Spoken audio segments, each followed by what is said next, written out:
যখন আপনি একজন ডক্টরের গায়ে হাত তুলেন তখন আপনি যে কাজটি করেন সেটি আমরা বৈষম্য বিরোধী ছাত্র আন্দোলন আমাদের জায়গা থেকে কোনোদিনও সমর্থন করতে পারি না। গতকালকে ঢাকা মেডিকেলের আমরা একটি ঘটনা শুনতে পেয়েছি। ঢাকা মেডিকেলে আমাদের যে ডাক্তার ভাইরা রয়েছে তাদের গায়ে হাত তোলা হয়েছে। যে যারা হাত তুলেছে তারা কি অভিযোগ করেছে? তারা অভিযোগ করেছে সেখানে নাকি একজন যে পেশেন্ট মারা গিয়েছিল সেখানে ডক্টরদের গাফিলাতি ছিল, ওই ঢাকা মেডিকেলের গাফিলাতি ছিল।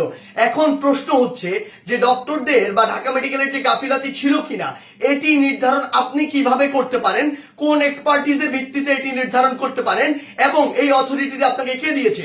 যদি কোনো গাফিলাতি থেকে থাকে, ডক্টরের হোক, প্রশাসনের হোক, কিংবা যে কারো হোক, কিংবা কর্তৃপক্ষের হোক, অবশ্যই তার বিচার হবে। তার বিচার একটি প্রক্রিয়াধীন প্রক্রিয়া হবে, একটি তদন্তের মাধ্যমে হবে। সেই অভিযোগটি আপনি বিএমডিসি তে করতে পারেন কিংবা সেই অভিযোগটি আপনি প্রশাসনের কাছে করতে পারেন। কিন্তু আপনার কি অভিজ্ঞতাটুকু রয়েছে, আপনার কি দক্ষতাটুকু রয়েছে যে একজন ডক্টর তার সাথে গাফিলতি করেছে কিনা সেটি যাচাই করার? আমাদের সবচেয়ে বড় এখন যে সমস্যাটি হয়ে গিয়েছে, আমরা এই বাঙালিরা অধিকাংশ ক্ষেত্রে অধিকাংশ বাঙালি নিজেদেরকে সব জায়গার দক্ষ মনে করি এবং সব জায়গায় নিজের নাক গলাতে যাই।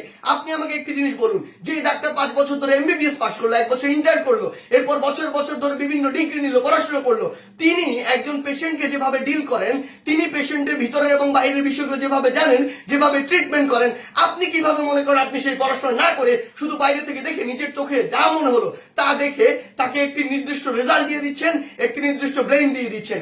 আমাদের জায়গা থেকে স্পষ্ট বার্তা, এরকম একটি ব্লেম দিয়ে আসলে যখন আপনি একজন ডক্টরের গায়ে হাত তুলেন তখন আপনি যে কাজটি করেন সেটি আমরা বৈষম্য বিরোধী ছাত্র আন্দোলন আমাদের জায়গা থেকে কোনোদিনও সমর্থন করতে পারি না।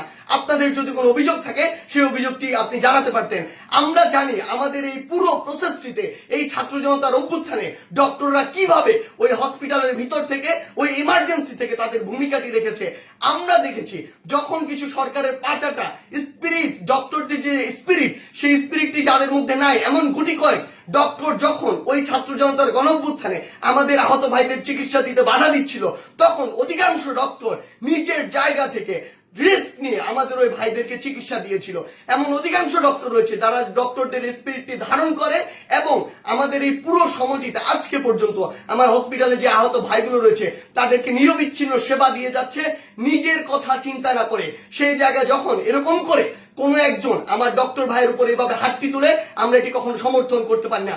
আমাদের জায়গা থেকে একদম স্পষ্ট একটি বার্তা, সেটি হচ্ছে যে আমরা প্রশাসনকে, মাননীয় স্বাস্থ্য উপদেষ্টা, ডিজি হেলথ সহ সকলকে একটি বিষয় স্পষ্ট করে বলতে চাই, আমাদের যারা মেডিকেলের ভাইরা রয়েছে, ইন্টার্ন ডক্টররা রয়েছে, কিংবা হসপিটালের যে ডক্টর ভাইরা রয়েছে, তাদের সাথে আমরা এই জায়গাটিতে একাত্মতা ঘোষণা করছি। তাদের নিরাপত্তার সর্বোচ্চ ব্যবস্থা করতে হবে।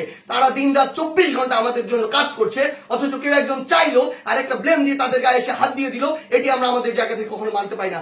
আমাদের জায়গা থেকে একটি স্পষ্ট বার্তা হচ্ছে তাদের এই নিরাপত্তার ব্যবস্থাটি করতে হবে। এবং গতকালকে ঢাকা মেডিকেলে যদি ওই পেশেন্টের মৃত্যুর জন্য কোনো কর্তৃপক্ষের হোক, ডক্টর হোক গাফিলাতি থেকে থাকে, তদন্ত সাপেক্ষে তার যেমন বিচারের আওতায় তাকে আনতে হবে। কিন্তু গতকালকে ওই আমার ডাক্তার ভাইয়ের গায়ে যে হাতটি তুলেছে, অপারেশন থিয়েটার থেকে বের হওয়া একজন ডক্টরকে, তার অবশ্যই দ্রুততম সময়ের মধ্যে তাকেও গ্রেফতার করে তাকেও বিচারের আওতায় আনতে হবে।